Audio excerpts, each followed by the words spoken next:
Hi Telugu ప్రేక్షకులకు నమస్కారం. వినోదాత్మక సినీ విశేషాలతో మిమ్మల్ని ఎంతగానో అలరిస్తున్న టాలీవుడ్ మూవీ హంగామాకు స్వాగతం.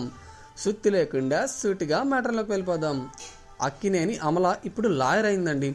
హీరోయిన్గా మంచి స్థాయిలో ఉండగా కెరియర్ను త్యాగం చేసి అక్కినేని నాగార్జున్ని పెళ్లి చేసుకొని లైఫ్లో సెటిల్ అయిపోయింది అమల. ఒక్కసారి నటనకు స్వస్తి చెప్పాక దాదాపు 2 దశాబ్దాల పాటు ఆమె సినిమా జోలికే వెళ్ళలేదు. అయితే సుదీర్ఘ విరామం తర్వాత అమలను లైఫ్ ఈజ్ బ్యూటిఫుల్ నటింపజేశాడు శేఖర్ కమ్ముల.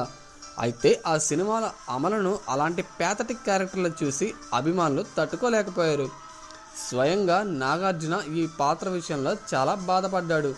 ఈ సినిమా బాగా ఆడి ఉంటే అమల మరిన్ని పాత్రలు చేసేదేమో, కానీ అలా జరగకపోవడంతో మళ్ళీ సినిమాలకు దూరంగా ఉండిపోయింది అమల. ఈ మధ్య హిందీలో హమారే ఆధురిక్ కహానీలో తలుక్కుమన్న అమల కమల్ హాసన్తో ఓ సినిమా చేయబోతున్నట్లు వార్తలు వచ్చాయి. కానీ ఆ సినిమా మొదలవకుండానే ఆగిపోయింది. అయితే ఇప్పుడు అమల ఓ మలయాళ సినిమాలో నటిస్తుండడం విశేషం. ఆ సినిమా పేరే కేర్ ఆఫ్ సైరాబాను. ఇందులో ఆమె లాయర్ పాత్రలో నటిస్తుండడం విశేషం.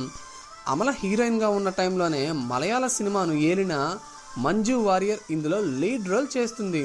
కొత్త డైరెక్టర్ ఆంటోనీ సోని ఈ చిత్రాన్ని తెరకెక్కిస్తున్నాడు. ఒకప్పుడు షార్ట్ కెరియర్లోనే తెలుగు, హిందీ, తమిళ, మలయాళ భాషల్లో టాప్ స్టార్లతో నటించింది అమల. మలయాళంలో చివరిగా మోహన్ లాల్ సరసన ఉల్లందక్కం అనే సినిమాలో కనిపించింది. ఆ సినిమా విడుదలై 25 ఏళ్ళు అవుతున్న టైంలో ఆమె మళ్ళీ మాలీవుడ్ రీఎంట్రీ ఇస్తుండడం విశేషం.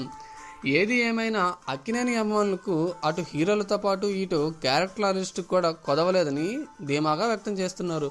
మరి అమలకు సెకండ్ ఇన్నింగ్స్ ఎంతవరకు కలిసి వస్తుందో వేచి చూడాలి. ఇలాంటి ఆసక్తికర విషయాల కోసం చూస్తుండండి మీ టాలీవుడ్ మూవీ హంగామా. ఈ వీడియో మీకు నచ్చినట్లయితే లైక్ చేయండి, షేర్ చేయండి. దీనిపై మీ కామెంట్ చెప్పండి. సబ్స్క్రైబ్ అవ్వడం మర్చిపోవద్దు. Thank you.